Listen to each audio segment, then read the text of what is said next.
জিব্রাইলের অবস্থান এই কণ্ঠে, বোবার কাছে নাই। ইংলিশে গ্যাবরিল, আর এইটাই আরবিতে এসে হয়েছে জিব্রিল।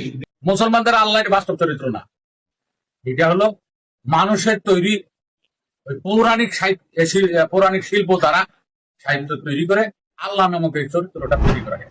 আমাদের মোহাম্মদ এটা বাস্তব চরিত্র না। আমাদের মানব যে একটা অমূল্য দুর্লভ বস্তু আছে, তার উপরে পার্সনিফাইড করে মোহাম্মদ তৈরি করা। আত্মা কাকে বলে?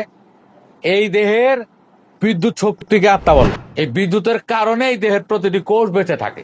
বিদ্যুৎ না থাকলেও ওই সাইডটা কি প্যারালাইসিস, পক্ষাঘাত। মুসলমান এবং ইসলাম ধর্মকে নিয়ে কটূক্তি করার জন্য কিছু মানুষের পয়দা হয়েছে। যেমন মহারাজ আবুল সরকার 5 মাস এই জ্ঞানী ইসলাম এবং ধর্ম নিয়ে কটূক্তি করাই এখন জেলে। ঠিক তারই মতো একজন মহাপণ্ডিতের আবির্ভাব হয়েছে, মহাধীমান মহাগুরু বলয় কাইজি। তিনি প্রকাশ্যে বলছেন যে মুহাম্মদ সাল্লাল্লাহু আলাইহি সাল্লাম সহ কোনো নবী বাস্তব চরিত্র নেই, কোনো নবীরই বাস্তবতা আসলে নেই, কোনো বাস্তব নেই।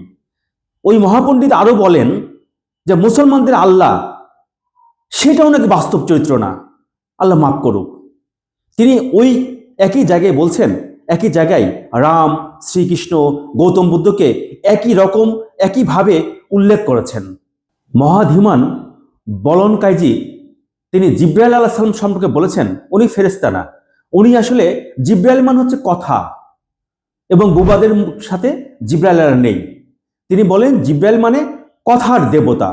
আল্লাহ মাফ করুক, কত বড় সাহস! কথার দেবতা জিব্রাইল আলাইহিস সালাম কথার দেবতা। তিনি আত্মা সম্পর্কে বলেন যে আত্মা আসলে কোনো ব্যাপার না, আত্মা মানে বিদ্যুৎ। বিদ্যুৎ, মানুষের শরীরে বিদ্যুৎ আছে, সেই বিদ্যুৎই হচ্ছে আত্মা। তার মানে আল্লাহর সৃষ্টি সে বিশ্বাস করে না। এই মহাধীমান বলয় কাজীকে যদি এখনই গ্রেপ্তার না করা হয়, তাহলে সে হয়তো অচিরেই আবুল সরকার মহারাজকেও ছাড়িয়ে যাবে। তাই অচিরেই এই বলয় কাজীকে গ্রেপ্তার করে শাস্তির ব্যবস্থা করতে হবে এবং আইনের আওতায় আনতে হবে।